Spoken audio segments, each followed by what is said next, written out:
ऐसा कहते हैं ना कि हमारे पितृ पितृलोक में रहते हैं। अच्छा। तो क्या उनकी सोल्स मतलब एक लोक में हैं अभी? क्या उन्होंने रीइंकार्नेट नहीं किया है? क्या ये बात है? मैम देखिए, सोल जो होती है ना, हुँ, ये जो पितर हम कहते हैं, वहाँ सोल की बात हम जो कर रहे होते हैं, तो सोल एक नेक्स्ट बॉडी में जा चुकी है। एनर्जी एसेंस होता है, वहाँ से लोग बन रहे होते हैं। हमारे पास में क्या होता है, हम श्रेणियों में जाते हैं। हुँ, कुछ टाइम तक तो हम उस एक ज़ोन में रहते हैं अपनी नेक्स्ट बर्थ से पहले, उसके बाद हम नेक्स्ट बर्थ में अपना जीवन लेते हैं। एनर्जी एसेंस एक एनकैप्सुलेशन फॉर्म में भी रहती है, वो आपको आवरण भी देती है, और एनर्जी एसेंस किसी जन्म में जाकर भी आपको एसेंस देती है।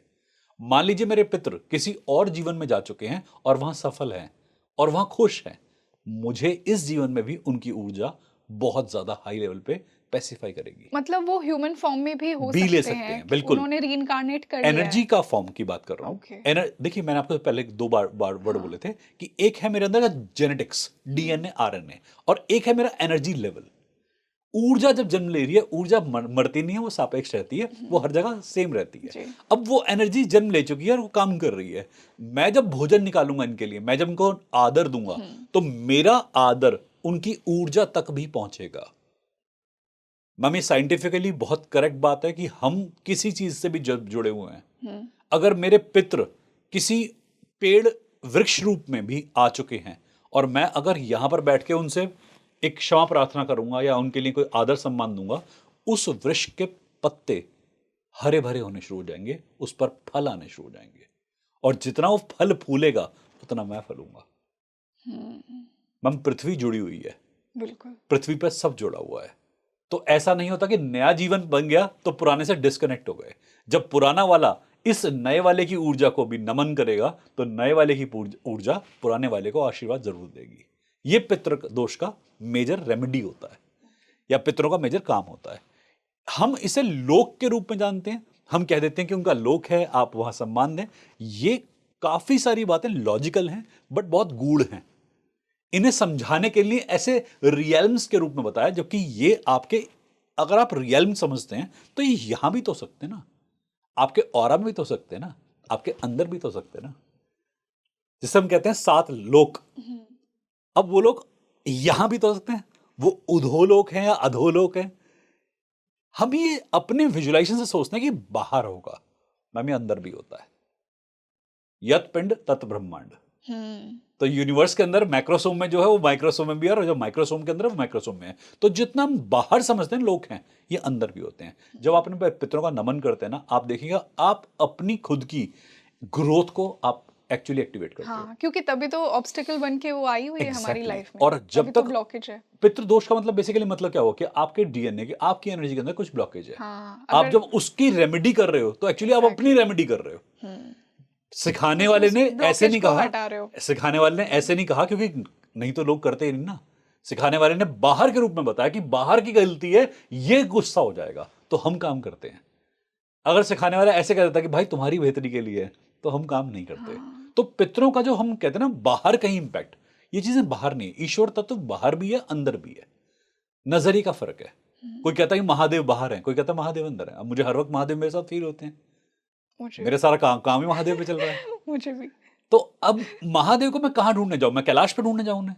हुँ, मेरा कैलाश मेरे यहाँ पे है, मेरा कैलाश मेरे यहाँ पे है। अब इस बात को भी समझने के अलग अलग फेर हैं।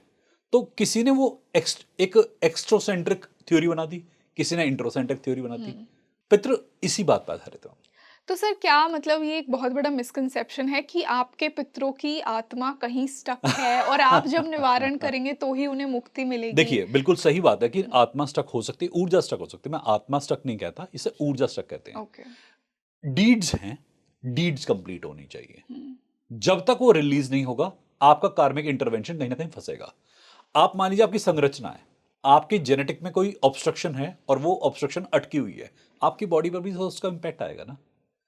कोई एनर्जी कहीं फंसी हुई है तो उसका भी इंपैक्ट आएगा, हाँ, कर्म फंसे हो तो उसका भी इंपैक्ट आएगा। तो हम जैसे हम बात करते हैं जेनेटिक के लिए, जैसे हम बात करते हैं फिजिकल के लिए, ऐसे ही बात है एनर्जी के लिए भी, ऐसी बात है कर्म के लिए भी। मेरे पिता ने जो कर्म करे और अधूरे छोड़ गए, उस अधूरे कर्म को कौन कंप्लीट करेगा? मेरी माता की आकांक्षाएं, मेरी माता के कर्म जो अधूरे रह गए, उसे कौन कंप्लीट सर करेगा? पर अगर हम एक इंडिविजुअल सोल पे सोचें जी तो मान लीजिए कि उनके कर्म अधूरे रह गए तो जी उसके लिए वो रीइंकार्नेट फिर से करेंगे और फिर उन कर्मों को पूरा करना चाहेंगे। इंडिविजुअल लेवल पे भी तो वो रीइंकार्नेट करेंगे ना अपनी उन डिजायर्स को फुलफिल करने के लिए। ये रिस्पॉन्सिबिलिटी वो अपनी आगे वाली जनरेशन को क्यों देकर जा रहे हैं? ये बहुत सारे लोगों का क्वेश्चन होगा, आई एम श्योर। जब आप किसी संतान की, पुत्र या पुत्री की उत्पत्ति करते हैं, हाँ। तो आपका मनोभाव होता है, आपके कर्म होते हैं, आपसे जुड़ा हुआ है सब कुछ। आप अपने लेवल पे तो भुगतान करेंगे अगले जन्म में, पर ये थोड़ी अछूते रहेंगे उससे। आप यदि किसी की पुत्री हैं, आप किसी के पुत्र हैं, तो क्या उसका कर्म के भागीदार आप नहीं बनेंगे? आप किसी की भगनी हैं, आप किसी की वाइफ हैं, तो क्या उसके कर्मों का भागीदारी आप पे नहीं आती? पूरी तरह से आती है। हम जिस जिस से जुड़ते जाते हैं, हम उसके कार्य में क्लियरेंस करते जाते हैं। जहां जहां संबंध होना चाहिए, वहां वहां तर्पण होना चाहिए। मैम, एक और भी बात बताता हूं इसके साथ, साइड बाय साइड, कि जितने ये आजकल चल रहे हैं फ्लिंग्स और अटैचमेंट्स, संबंध खूब स्थापित कीजिए, पर हर संबंध का तर्पण करना और उसके ऋण को चुकाने की हिम्मत रखिए। क्योंकि जब आप किसी से जुड़ते हैं, भाई के रूप में, बहन के रूप में, भागी के रूप में, समभागी के रूप में, आप उसके कर्मों में हस्तक्षेप कर रहे हैं।